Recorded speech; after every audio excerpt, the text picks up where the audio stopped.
Good morning. நான் ஷிவலி உங்க health care and nutrition specialist. So இன்னைக்கு இந்த வீடியோல நம்ம விட்டமின் டி ஓட பெனிஃபிட்ஸ் அண்ட் டெஃபிஷியன்சி இருந்தா நம்ம எப்படி அதை கியூர் பண்ணிக்கலாம்ன்றது பார்க்கலாம். பேசிக்கா விட்டமின் டினா என்ன? சன்லைட்ல இருந்து நமக்கு கிடைக்கக்கூடியதுதான் விட்டமின் டி. ஆனா சன்லைட்ல இருந்து நமக்கு D2 தான் கிடைக்கும். ஆனா பாடிக்கு தேவையானது வைட்டமின் D3. சோ D2 ல இருந்து D3 கன்வெர்ட் ஆகணும்னா பாடியில கால்சியம் ரொம்பவே இம்பார்ட்டன்ட் அண்ட் கால்சியம் கூட அதர் மினரல்ஸ் கூட ரொம்பவே இம்பார்ட்டன்ட்.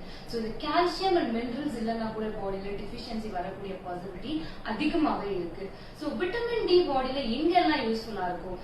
கம்ப்ளீட்டா நம்ம ஸ்கெலட்டல் சிஸ்டம்ல க்ரோ ஆகணும், இல்ல ஜாயிண்ட் ஹெல்த் நார்மலா இருக்கணும்னா டி ரொம்பவே தேவை. சோ இந்த வைட்டமின் டி இல்லாதவங்களுக்கு மூட்டு வலி, அதிகமா ஜாயிண்ட் பெயின் வருது, பிளட்ல ப்ராப்ளம் இருக்கிறது அண்ட் நீ அண்ட் ஜாயிண்ட் ஹெல்த்ல ரொம்பவே டெஃபிஷியன்சி இருக்கிறதுனால வரக்கூடியதுதான் இந்த வைட்டமின் டி.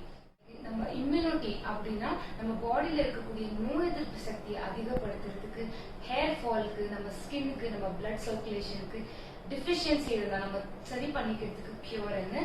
சோ அதுக்காக நம்ம வெஸ்டீஜ் புதுசா லான்ச் பண்ணிருக்காங்க நம்ம ரெவல்யூஷனரி ப்ராடக்ட், நம்ம vitamin D sublingual spray. So இந்த ஸ்ப்ரேல 600 IU வைட்டமின் D3 இருக்கு. சோ ஒரு நாளைக்கு ஒரு அடல்ட்டுக்கு தேவையான கவுண்ட் தான் அது. சோ பேசிக்கா இந்த ஸ்ப்ரேவை ஒரு நாளைக்கு ஒரு வாட்டி ஸ்ப்ரே பண்ணிக்கணும் அண்ட் இந்த ஸ்ப்ரேவை நம்ம நாக்குக்கு கீழே ஸ்ப்ரே பண்ணிக்கணும். ஏன்னா இது ஒரு சப்லிங்குவல் ஸ்ப்ரே.